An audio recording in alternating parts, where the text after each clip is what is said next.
Hey y'all, welcome to Off the Beaten Path. My name is Cush. My name is Breezy. On our podcast, we explore the great outdoors and the Second Amendment with a blend of culture, comedy, and conversation. And oh yeah, I'm making beats.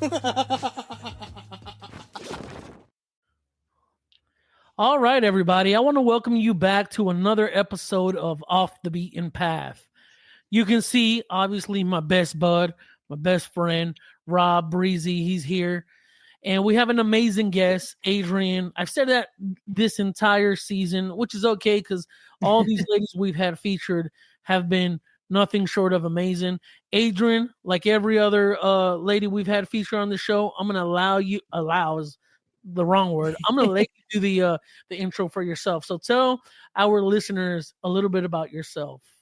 Okie dokie. Well, basically how we know each other is I have a YouTube channel called Review This Thing, and it's also branched. We have a blog as well, reviewthisthingtv.com.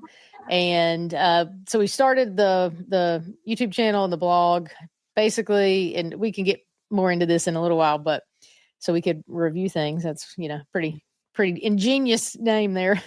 But yeah, so we started kind of just reviewing whatever, and then niched it down to where it's a lot more outdoors, hunting, shooting, guns, and then just some general outdoor content as well. But yeah, we Robbie and I, my husband, have it together.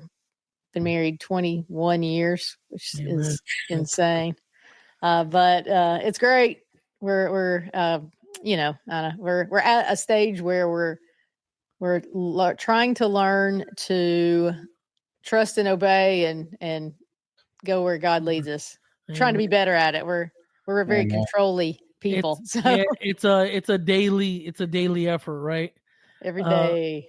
So really quick for the people watching and listening, if you can't tell, there is no NPC on this episode today. There are a little bit of technical difficulties on Breezy's end. So we're just going to have a conversation and let the intro and the outro ride before and after this episode. So, Adrian, I know you and I met several years ago. I was working a corporate gig in the space, and that's when you and I first met. And over the last few years, even leading up to us launching Apex Mountain, I've been watching your channel. I've been watching you grow.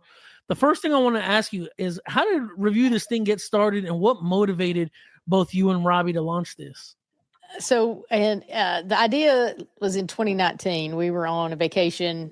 He and I were hiking up a mountain in Montana, and we had been trying to buy something. I can't remember what it was now, but there was something we wanted to buy. And we're just naturally very analytical. Like, if we're going to spend money, we want to know we're getting the best we can for the price and all that stuff.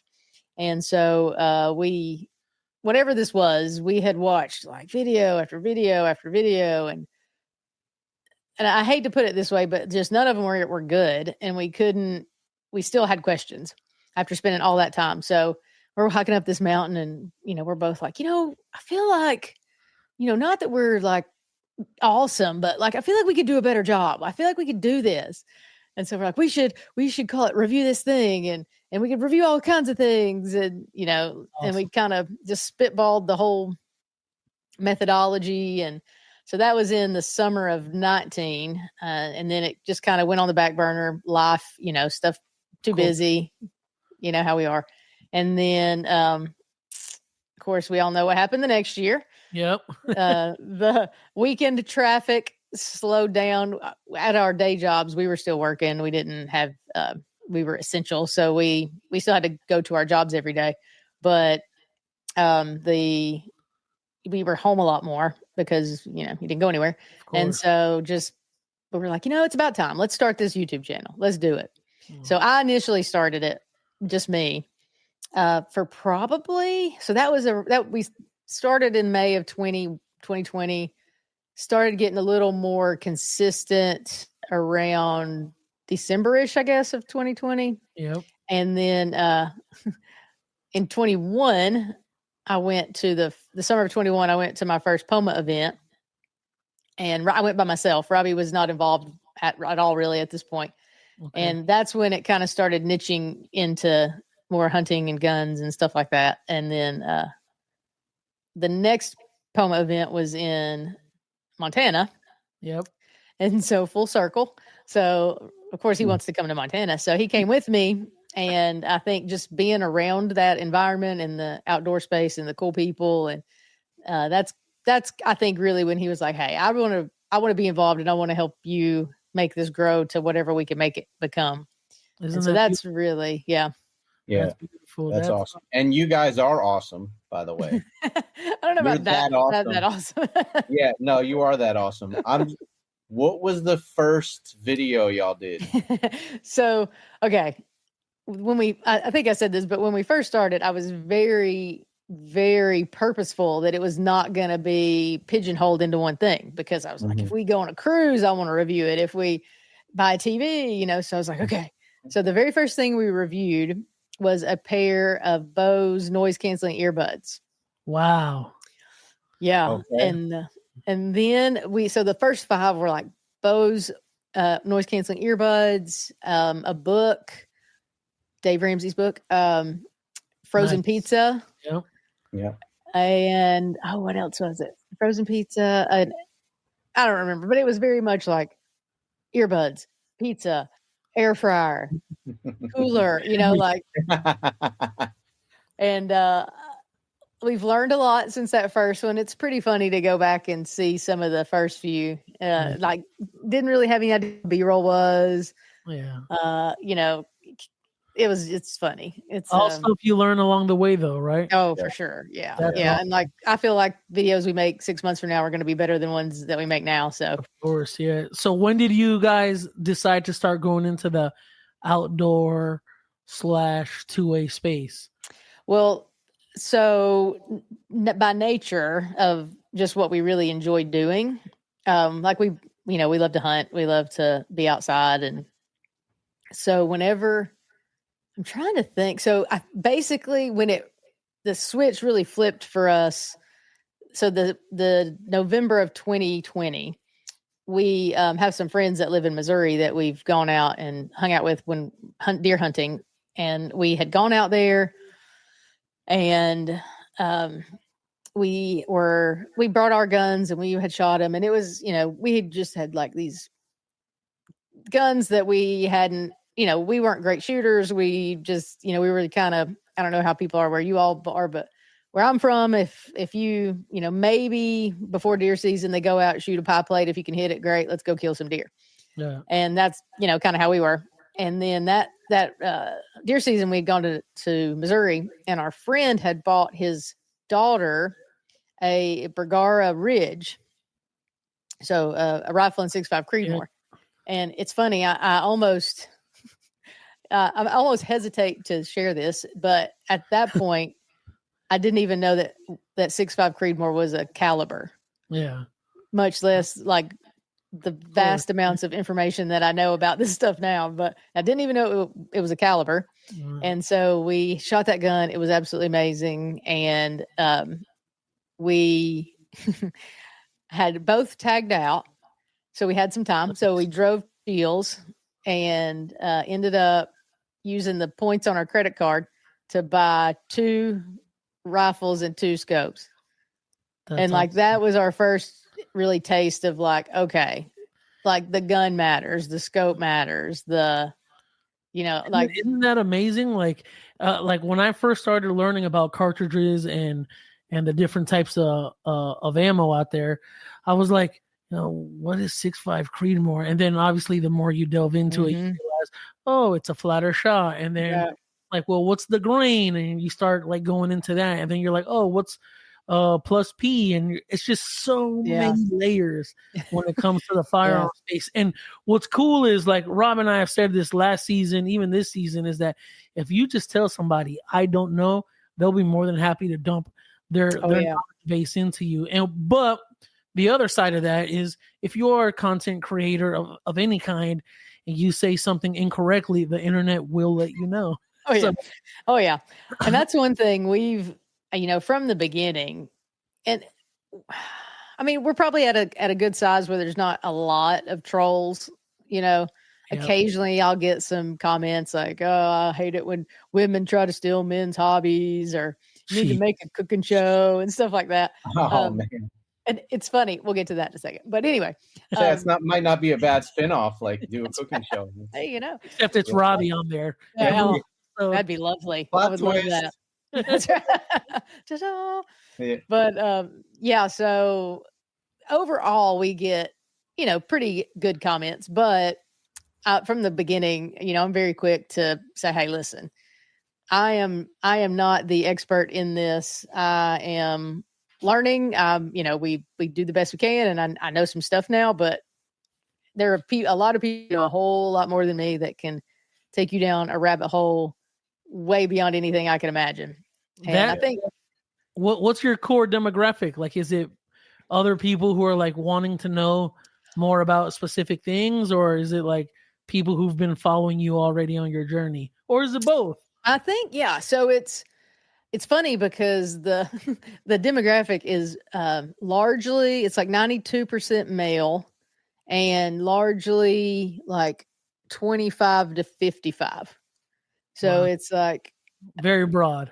Yeah. It's like a lot of mostly men in this very wide age group. So I think we try to really have enough so like people who know so much, they're probably not going to watch. Of course. And people who, I feel like people who don't know anything could watch and gain. So we try to really reach. So like, if you look at the bell curve, like people who know nothing, novices, beginners, most people, and then these geniuses. So if you take like this, like back 3/4 of the bell curve, like that's the people we want to reach. That's awesome. So simple enough, simplified, broken down enough. So like if you're just starting, you can get something from it. But if you know a good bit, we're still going to help you out. If you're really smart, keep on watching. Keep on scrolling. Ron Spomer. You're really good at the way you present everything, and it's super genuine and authentic. So I can see why y'all have gained the following that you have since even when we met you, met y'all a couple years ago. Yeah, I'm curious, like looking back over the, like the evolution of your channel and what y'all are doing. Was there anything that surprised y'all? Like, man, we didn't see this coming. I mean, really, like the very focused, because like I said, when we were there in November of 2020, so we'd already started the channel at this point. I didn't even know what 6.5 Creedmoor meant. Yeah. And now it's like, if, there's probably a video of me shooting a 6.5 Creedmoor that has 80,000 views. Yeah. Like the interest people have in just being real and us shooting things, like being able to focus, like do so much with stuff we already really enjoy. Like I wasn't expecting that part of it to become the part that like became the solid part. Yeah. If that makes sense. Yeah, of course. And I think like what's really cool is like your channel varies as far as like views go, but you can tell which ones. I just saw your mile shot. Oh yeah. That one has like 20 or 30,000 some odd views, and it's like, this is awesome because I think for those of you listening, we're going to talk a little bit of strategy here. Shorts normally feeds the algorithm and leads people to your channel, but to see your full length videos do north of even 1,000, that means 1,000 people clicked on your video and tuned in. That is amazing, because I know there's people who do this for like influencers. They get views on sporadic stuff, but consistency over time is the compound effect, right? Like your channel has exploded, and I think if I remember correctly, I don't know if it was last year or not, or maybe this year when you guys crossed. No, it couldn't have been this year. It had to be last year or the year before, when you guys announced you crossed over to 1.5 million views, I believe. Well, fun fact, 2 days ago, we just hit lifetime of 8 million. Wow. Yeah. Wow, I want to reach for my applause. I don't have my. That's really cool. Hey. If things go like they should, we'll in a year, which we've not done this before, we should definitely pass 3 million in a year, and maybe even 3.5 million. Maybe it kind of depends on how these last couple months play out. But yeah, it's crazy to think that 8 million people have watched us do something. I don't know. Yeah, of course. That's that just shows, the just put it out there. Mm-hmm. Yeah, you'll get better, you'll refine it. Mm-hmm. Don't overthink it, and just edit it and get it out, because people want to consume good stuff, fun stuff. I mean, look at how many influencers blow up with just fun content. But like it goes to show that people still value information. So and that's the thing. You can get some people who within whatever a few months have 50,000 subscribers already, and those are going to be your entertaining, blow things up, kind of people, and that's cool. That's fine. That's not us. So we're not gonna have those huge, like, thousands and thousands and thousands of subscribers in a week sort of deal, right? Because of the nature of what we create. Because most people find us, I think 97. I haven't looked recently, but I think like 90+% of each video's views come from non-subscribers. Yep. So, and I think that's fairly consistent. A lot of people, I don't think, subscribe to stuff a lot anymore. Yeah. But it's still the really cool thing about a lot of what we do is it's evergreen. Yeah. Somebody 100%. Is hunting with a 308, they're going to find a video that we filmed 3.5 years ago, and it's still relevant. It's still relevant. Yeah. Right. Yeah. So that's one thing that's, fun about what we do is, I did this one video. Gosh, I mean, it has to have been 4 years ago now. I had bought this hunting tripod, and the leg broke on it. And it wouldn't work. It wouldn't slide in and out. And so I don't remember. I think I called customer service or emailed them or something, and finally talked to them, and they told me how to fix it. So I just made a how to fix this leg video. And still now 4 years later, last week, somebody commented and was like, "Thank you." So I'm like, "Oh, I forgot I did that." And I think we've all been on the other side of those videos too. Please tell me someone's made a video for this random thing I'm looking up, and you see somebody, you're like, yes.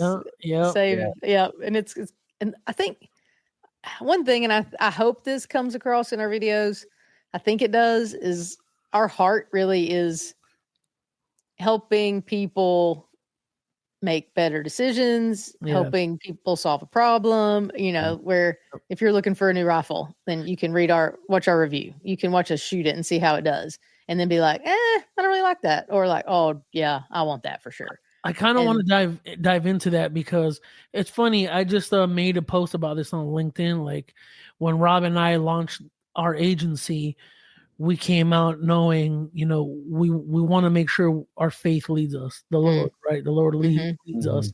And it's so funny, because when I made the post, our goal is to serve our clients at the highest level with our talents and gifts. And we come from the school of buy once, cry once. So if there's for instance, a $600 computer, there's been some crying. We'll say. Exactly. If there's a $600 laptop versus a $3,500 laptop, if this $3,500 one works better for us, we'll buy it. Right. And so I want to speak to that, because it was a powerful moment last year at POMA. Shout out to POMA. When we got the opportunity to share our testimony with you, and in turn you introduced us to Pete Rogers. Shout out Pete. Y'all go listen to his podcast. And, Christian Outdoors podcast. Christian Outdoors, and he featured us on his podcast. And that's one of the things Rob and I have been trying to be more intentional about. Although I can say honestly, even this season, it wasn't nearly as much faith talk, but it's okay, because, we're still learning and evolving. But I wanted to talk to you about that, because we did meet during COVID, at least you and I did. And then we reconnected during POMA. And by that time, so much of life has happened for everybody across the globe. And it was pivotal. Like you said, you and Robbie were launching your channel and getting serious because of the downtime. And Rob and I were in the space of literally closing our physical business because, when you and I first met, transparently, I didn't have my faith. I had consciously made an effort to turn my back on the Lord, I don't know, 15 years ago. And so when everything happened with Rob, and that was like the straw or the needle that broke the camel's back, me, the Lord met me where I was at. And so to have these conversations with not just people in the space, but more importantly, just people of the same faith is awesome because we do struggle. We have our own struggles. And anytime we're given a platform or the opportunity, we try to speak about our faith journey. And we're not perfect, cards on the table. Sometimes I do slip up and still, say words that I'm not proud of. And I'm working on that. And I'm asking the Lord to, clear out my heart. But it was just such a powerful moment. What do you lead with your faith when you're like talking to like anybody in the space, or what does your faith mean for you and your channel? I know you just said, I want to serve people. Right.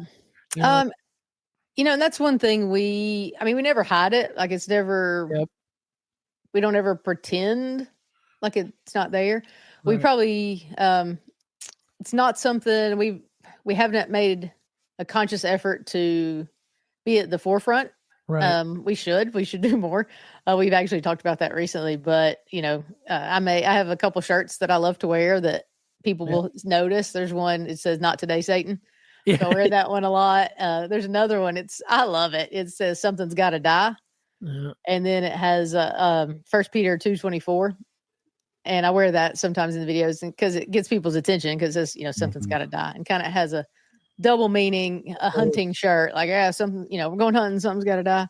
Sure. But then just also, 1 Peter 2:24 is, by his stripes we've been healed. Yeah. So just the fact that because of sin, there had to be bloodshed, there had to be sacrifice, and something has to die for us to be reconciled back to God. So Jesus was that something that died for our reconciliation. So that's just a super cool shirt, and people notice it. And if people ask, then I can be like, oh yeah, because Jesus.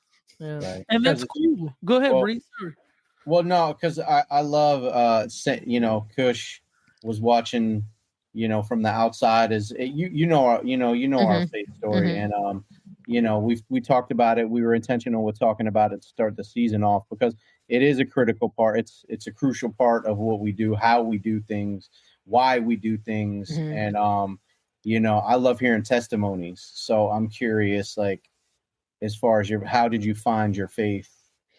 So I was very fortunate.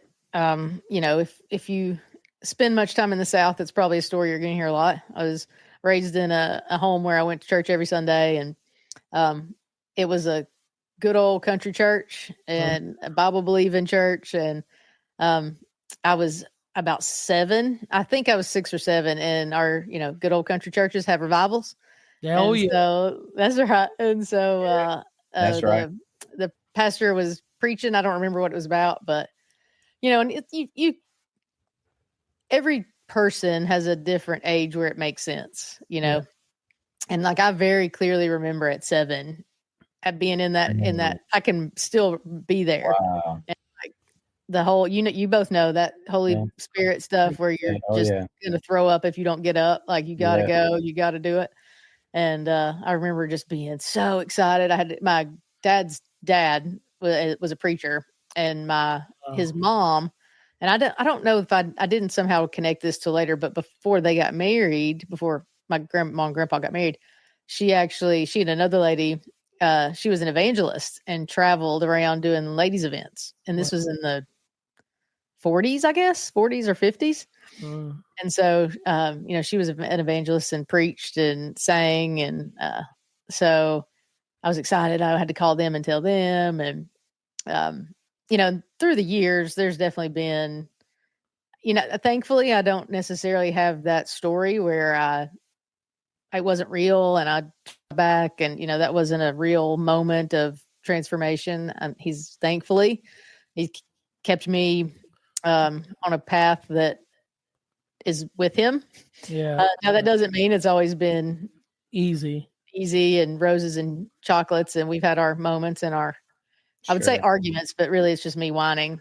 You see, I was just those, but yeah, go ahead. I love that because you're right. Jesus was the ultimate sacrifice, and he left us his teachings, and I almost feel bad sometimes. I do feel bad because I do have this amazing testimony from near death, hospitalization, 3 months, less than a 10% chance to make it out, and had these like real encounter. Now I understand them differently because I remember I didn't, I was very intentional, like Cush said, but I was young, I did go to church, and I got pictures of me at church, and then at some point, I think because it didn't resonate like it did with you, I was just like, this isn't for me, and I actively took, and I was way out in the wilderness, and I didn't understand. Oh, go ahead. Sorry, I thought. No, I didn't understand a lot of those things. So I say all that to say, I do wrestle with my faith at times. Oh yeah, and it's to walk in this world. Like we have to exist in this world that is essentially. That was I said this on Pete Rogers. When that veil is lifted and you see what things really are through that lens of being saved and faith, and it's like, whoa, this world looks way different to me now. And there's still like pitfalls and things that I have to navigate through. But I wanted to add that because I love, like I said, I love hearing people's testimonies and how they found the Lord, and I think it's cool that we can all fellowship like this and talk about our experiences. And what's awesome, like for my brother and I, we were street kids. I know my parents grew up Catholic, or whatever, they went to Catholic service or whatever, but by the time we were born, they had already divorced, I think by the time we were 6. So we were just like, we were literally out in the streets doing whatever the heck we wanted to, whenever we wanted to. And then when we started to get in real trouble, my mom found the Lord when I think I was like 15, and then my brother had to go do 6 months out west. It was either that or a year in jail, and he was like, give me the program. So my mom forced me to go to church, and that's the first time I started like what is this? Like, I used to think like, man, people, when I went to a revival like 16, I was like, these people are nuts. right. But here's the thing, and I say this often, and this is a whole nother rabbit hole we could go down, but truly, like, I believe anyway, that's how it should be, because the scripture says, I knew you were going to say that the gospel is foolishness to those who believe, who don't believe. So when you show up as an unbeliver, it should seem like nonsense. 100%. The Holy Spirit, this is going to look very extreme to people that are outside. I was a teenager. I was 16. Bunch of crazy people. I was like, man, what the heck is going on? How crazy is that? Because I find myself sometimes like, I used to think this was so, but like, and Lord forgive me, my God, His grace and mercy goes a long way. Thank you, Jesus. And I used to hear things from the Bible, and I'm like, this means nothing to me. Like, it's a bunch of like, how do people, that was my secular view. Like, how are people, this is crazy. Like, these people are sheep, whatever, everything you want to hear that, and now I'm like, to put it into perspective, to put it into perspective for you, Adrian, when Rob and I first met, we were at a big box music store. My faith was okay, go ahead. And he wasn't a person of faith, but my faith was just long gone. I identified as agnostic, and the only reason I didn't become an atheist is because of something that happened when I was 13. I got hit by a car, right? And I felt this warm embrace. Something was there. Yeah, something was there. But fast forward to when Rob and I are working in this big box music store. Every Sunday after church, people would come in, and it's always, and I hate to say this because church groups were always wanting the church. We're with the church. We're tax exempt. We need a discount. So one time this guy, he's like, I'm a preacher. He was harping Cush for a discount. I need a discount. I need a discount. Give me more than 10%. Like he was like adamant. You need to give me. Oh yeah, we're with the church. We're doing. And I looked up. I happened to be looking down at the speaker serial number, and I looked up and I said, "You don't even give the Lord more than 10%. Why would I give you?" And he looked at me. He goes, he gives me this envelope of cash like this. He goes, "End the conversation. Here you go." That's it. That's it. Like, think about. I mean, you can, but in that moment, the guy was like. Yeah, but I think about that now because I do wrestle like Jacob. I wrestle with my faith. I was just telling Rob and the guys over the trip this weekend, like, yo, I wrestle with my faith because just my carnal mind cannot wrap my head around God's grace and mercy. It doesn't make sense, and sometimes I'm the son who I'm going to talk back. I'm like, well, why? Why me? Yeah. Why do I need to talk to this person? Why should I, it's like the subtle reminders, but that's cool because, even Rob and I navigating the space, the outdoors and the 2A space, it's like, we want to lead with our faith. And just sometimes, we are human. Sometimes our conversations aren't always about faith and if we can plant seeds and somebody else waters them. Oh yeah. That's 100%. Beautiful for us. Yeah. And so, it's anytime we can have these conversations, it's always beautiful. It's always beautiful. For sure. Yeah. 100%. And with that said, go check out Pete podcast. Yes, Christian Pete Rogers. Yeah, Christian Outdoors. Because I think he's like at 1,000 some odd episodes. Yeah, I think he hit like 10 million downloads or something. I'm pretty sure I saw him post that. Yeah, I think it was 10 million downloads. Yeah. I also wanted to say real quick because we were kind of weaved our way here. The buy once, cry once thing. I just want to say for anyone, like, don't let a price point stop you from creating content.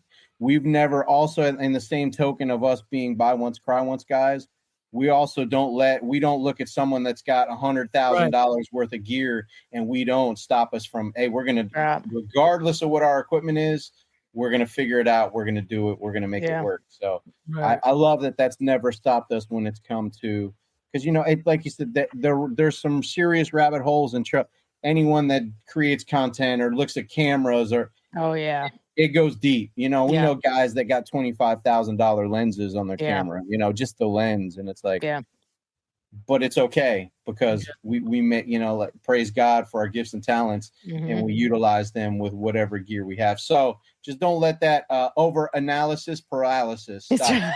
So that's what our videos are for. Yeah, for sure. So there you go. We help you. We take all of this stuff and make it in this one little 10-minute video. So that's all you need. Digestible, 100%. That's the because goal. I find myself doing that. I'm like on my 10th video of like, I think I have a decision make. Cush knows. He's like, just Breeze, you figure it out and let me know. Oh yeah. Because I just go through, but it's cool. I actually enjoy that process. So. Yeah. I just want to say to everyone out there, content creators, just start. Just start, jump in and do it. There is never a perfect time where you have all the right gear. When we had our recording studio, our physical location, everybody would ask us, what did y'all do? How did y'all get started? Did somebody invest? Is it like, do you guys have $1 million partners? And it was like, no, you literally just start. Yeah. Just start. Literally just start. And it sounds overcomplicated when you think about it. Like, but you gotta chunk it all down, right? Like, we didn't just find the perfect space. We went out looking. It was weeks of us going out to see properties and figure out what's the right fit for us. And so just start, and then the path will make itself known as it's happening now, even with our new agents. Oh, you're gonna take your lumps. We learned a lot in business together for almost 8 years, and praise God, here we are. We totally pivoted and jumped into the outdoor space, and it's been the most amazing journey for us. And praise God, because here we are. These are conversations beyond the faith, obviously, which is the biggest thing, but just talking about the Lord and our experience and our testimony with folks that we met at a professional outdoor media association event. It just was never even on our radar, almost all of it, until he started talking like, hey, man, planting the seeds. So, Yeah. And the first thing I did was because even when Adrian, when you and I met, I was still like exploring my faith because I told the Lord, if you bring Rob back, I'll explore my faith. Yeah. I had to keep true to my word. I wasn't gonna like turn my back on my word. And then over time, like finally I got baptized, and after working at that company, I really prayed about, Lord, like what's the next thing to do? And he really gave me this vision and the heart to like, you have these incredible talents. You can build a team. You have a team around you. Like there is a need. And so prayed about it. I prayed about it. I took it to Rob because Rob was in a vulnerable space. He was like, I don't know what's next for me. And I was like, yo, I'll just put this on your lap and you pray about it. Yeah. And if it's something you want to be part of, I'd love to have you. And if not, you're still my brother. Yeah. And so all the doors that have been opening slowly and surely, it's just confirmation. It's just keep going. It is hard sometimes, but I like the way that you say that too. And it's kind of referencing one thing we were talking about like the growth of our channel, the steady growth is, I think, everybody wants to get bigger, get faster, but I feel like I've said this, we've said this a lot, is it's easy to look at somebody else's growth and be like, man, why aren't we growing that fast? Why aren't we going that?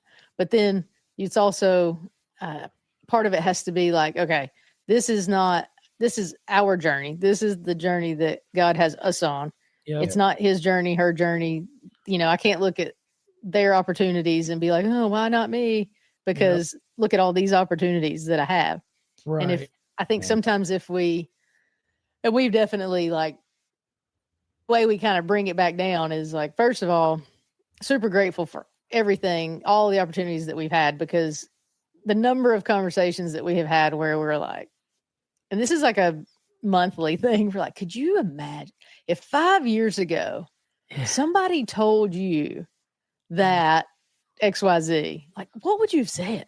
Like I told Robbie, so his brother was a big duck hunter, pheasant, lots of waterfowl. And so currently I'm serving as one of the hosts of the Ascend podcast, which is Ducks Unlimited's brand new women's series. Congratulations, by the way. Thanks. Bethany are hosting and a couple other ladies, right? There's 4 of us. Yeah. 4 of us. That's and awesome. We do we do it individually. So like I have a guest, and then the next episode, hopefully we're going to do some together, but it's not like just the 4 of us. Right. Oh, okay. But like I was like, could you imagine if 5 years ago, somebody, or when you were a kid, if somebody had said, oh, by the way, you're going to be hosting a podcast for Ducks Unlimited, like what? First of all, what's a podcast? Yeah, exactly. Second, Ducks Unlimited, what? Yeah. But like, it just, I think you have to take those moments to just reflect and be like, what is happening? Like, this is amazing. But then also I think I'm grateful for, like you said, steady, consistent growth, because I feel like if stuff happened way too fast, then it's, like you're like drinking from a fire hydrant because you can't handle all the things that are going on. That is a good analogy.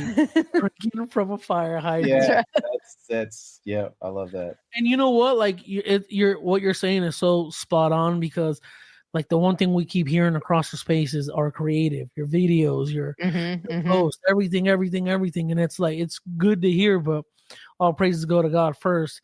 And then after that, it's like, wow. I remember when we first started the agency, when my team and I first traveled to SHOT Show.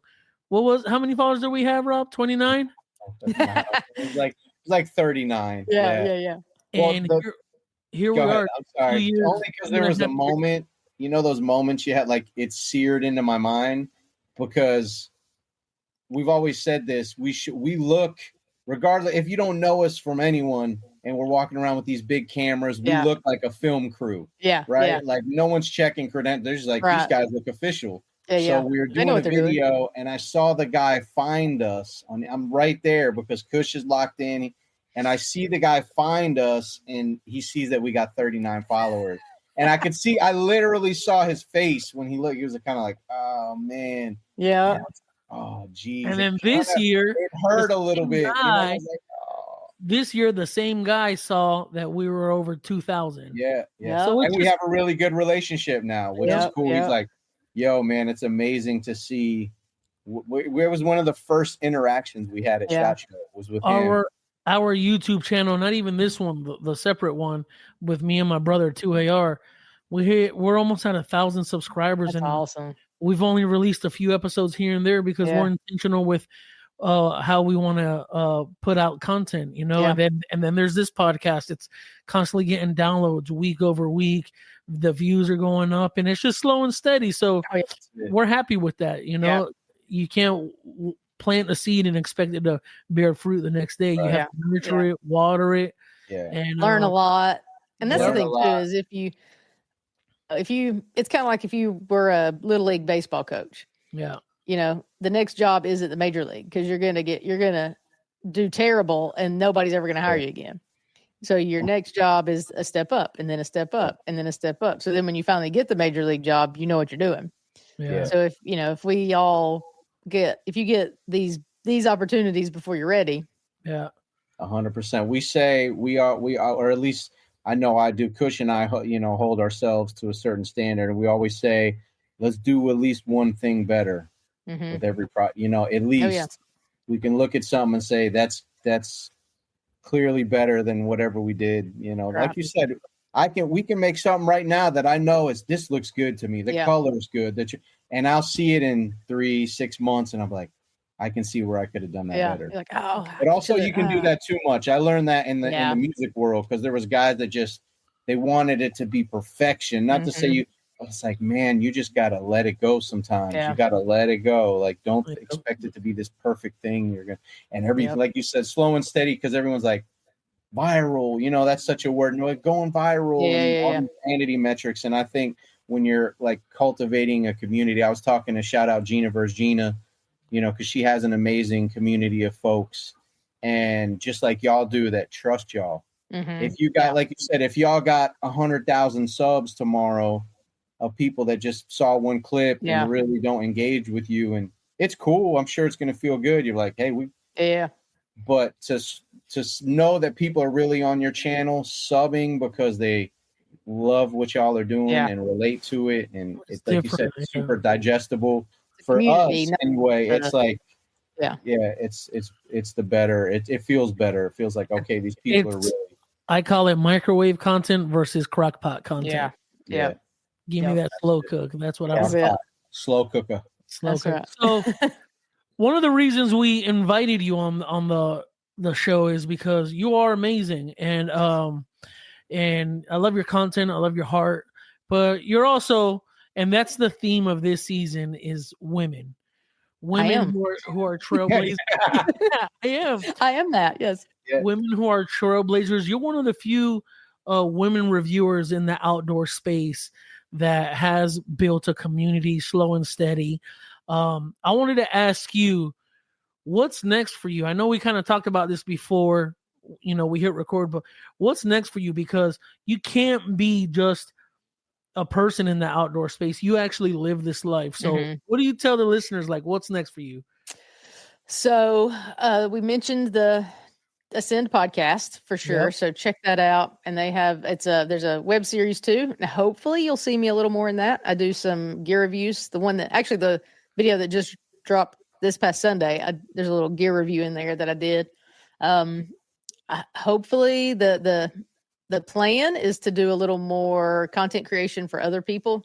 Yep. And I've done a fair bit of article writing, gear reviews, a lot of gear reviews, and then starting a little bit more story type writing. So that'll be interesting. We've got a couple of hunts coming up. There's one, and we talked about this. We're going to Oregon. We're leaving next week to go to Oregon on an elk hunt. But this part I didn't tell y'all.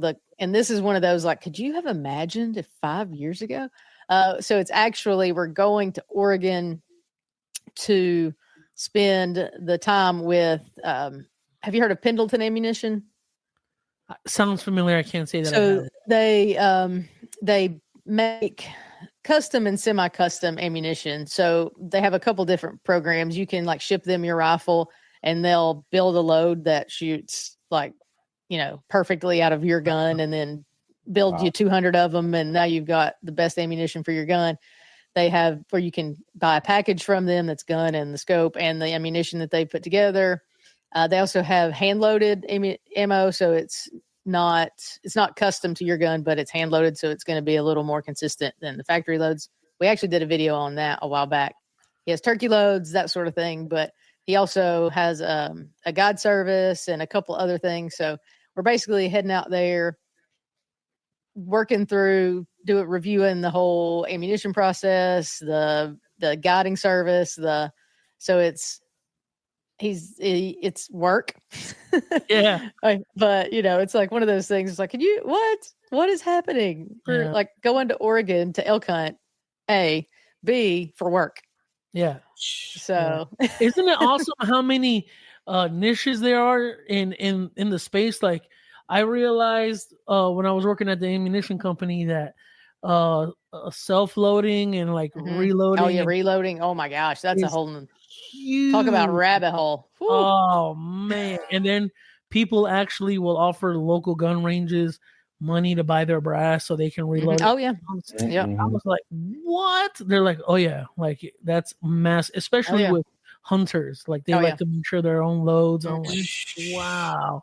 We the range that is like 2 miles up the road from us, there are times like if we've been shooting where people will just come and like walk around and pick up brass. Like they're not shooting, they just come when people are done and try to collect the brass that's there. But it's Robbie has done some reloading, loves it, and I get it because it's like experiment, it's science. Like you gotta the right powder, the right amount of powder, the right primer, the right case, the right neck, the right whatever. There's so much stuff that I can see why it's so enticing to people, because I mean these people like they can get 1/4 inch groups at 100 yards. Consistently, like less than 1/4 inch groups at 100 yards, like every time, if with the right load and the right setup and all that stuff. But the one thing you just said is like that blew me away too. When I first started in the space, it was like, oh yeah, that's not the right neck. I was like,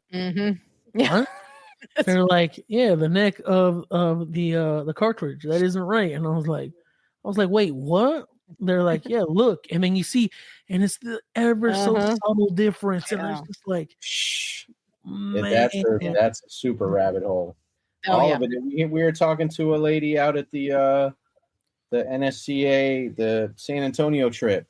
Yeah, her gun was built specifically. Everything on her gun, the sight, to her arm, like carved to fit on her face. It was just, what? Yeah, and she was this country girl. God bless her soul. She goes, "It was only $8,500." We're like watching her. She's like 50 for 50 shooting clays. We're like, it's probably the custom rifle. That's it. That's gotta be it. It's gotta be none of her skill whatsoever. No, she knew I used to watch a lot of these. So my dad had me in the outdoors as a kid. He was from Tennessee. He was the all outdoorsman, hunting, fishing, deer, dove, you name it, whatever season it was. And I used to sit, and he used to do the loads. He used to do his and I just would think, my dad is crazy. Like he used to sit. Seriously, I never understood the level of patience it took to sit there and do that. Like you said, to tinker with it, to get it right. He had everything labeled, so he knew what was what, when he shot it, how it reacted. He just everything, the whole process. And I'm like, Dad, can't you just buy new ammunition? He's like, and see, get out of here. The tough part for me is that we shoot a lot, and a lot of our videos. Well, the videos that perform the best are where we just take 5 different off-the-shelf loads, shoot them out of the gun, kind of see what kind of groups we get. And I mean, we've had some gun and ammo combos where consistently getting like 1/2 inch groups or 3/4 inch groups, and I'm like, I mean, I can just go buy that. Like, I can just go to the store and get that. But now, at the same time, so I was asking somebody once, I'm like, what is the draw. Like if I can literally go to the store and buy this box of ammo and just go shoot it and it be pretty close. What's the draw? Close. And so two things. A, we all remember 2020. Yep. And so when we bought those rifles, we bought them at Shields in Des Moines. So it was about a 2.5 hour drive back. So we had to, I think we called 3 or 4 places. We finally found there was this one random gun shop, some random city somewhere in some, I don't even know, that had like 2 boxes of 6.5 Creedmoor ammo. And they had 3, but we could only buy 2. So we bought 2 boxes of ammo there, and that was all we had for months because you couldn't buy it. Yeah. So, like there's that. And then also there's also no guarantee in the consistency. I know there was one ammunition manufacturer, I won't name, but they changed powders. Yeah. Like mid whatever. So like if you had been shooting this one load and we're like, that's one, oh boy, that one kills it. And then you go buy it again, it may not shoot the same because it's a different powder or they're, loaded with machines versus hand loaded. Yeah. So, there was one company when 6.5 PRC dropped the load, like it came out. There was one company, I think, I'm not going to say because I might be wrong, but I feel like people were finding like maybe it was 7 PRC. It was when 7 PRC dropped. People were finding like 7 rim mag bullets in the box. Wow. So it was like, so it makes sense. You can only guarantee what you know that you have done. So I get it, but I want to just go shoot. Of course, yeah. Like right? I don't want to have to load all this stuff on. I don't have to do all that work. I just want to go shoot it. Now watch, we're going to be watching this podcast back, Cush and I, in like 2 years, loading bullets and doing all our ammo. We're like, oh man, maybe that was the. It is definitely like a possibility because we're nerds. Like we have, probably between the two of us, we probably got a couple $100,000 worth of audio and camera stuff. Yeah. So I wouldn't be shocked if in the next year or two, Rob and I are like, hey man, we could start our own like loading thing ourselves. Reloads. Yeah. So for people who want to find you, how can they find you? Like what's your YouTube channel? So it's just Review This Thing. And then we were shocked that was available, but it is Review This Thing. And then on Instagram, Facebook, Threads, Review This Thing. And then we're on TikTok as well. Let me see what that one, because I feel like that one was a little bit different. Let me check that right quick. I feel like that's all of our story for whatever reason. Our TikTok is like, actually it's Review This Thing. Yeah. So they're all Review This Thing. Okay. That's awesome. We had one video. Yeah. Oh, sorry. No, it was one video on TikTok that started hitting virality, and then man, it just they pumped the brakes because it was a gun post, and it was just we posted you can do that. And in that was exciting though. I can't lie. I know we were talking 48 hours. It was already approaching like a couple 100,000 views, and it was like just going bonkers. And then they slammed the brakes on us. So that happened to me too. I had to, and because they make it seem like if it's like educational, it's okay. Yeah. So this was a couple years ago. I had 2 about a muzzleloader that were like killing it, and then they flagged it and took it down. And it's the crazy part is like it goes to show you if TikTok would allow like reasonable, respectful gun content, it would blow up. Oh yeah. Well, it's been an amazing hour of having this conversation with you. We appreciate your time. Thank you, for being an ally, for being an amazing person, an amazing woman in the space, and just being the trailblazer that you are. We appreciate everything, and when this episode goes live, it's going to be fun to see how people respond to it. Yeah. Oh yeah. Hold on. Ready, Rob? Hats off. Hats off. Oh wait, here we go.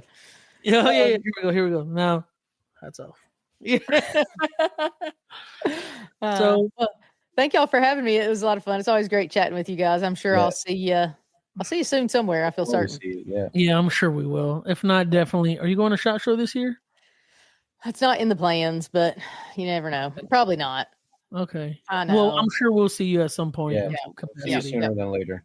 Yep. Folks, thanks for tuning in. We appreciate you. Don't forget to like, subscribe, and leave us a review and comment on any platform that you listen to this.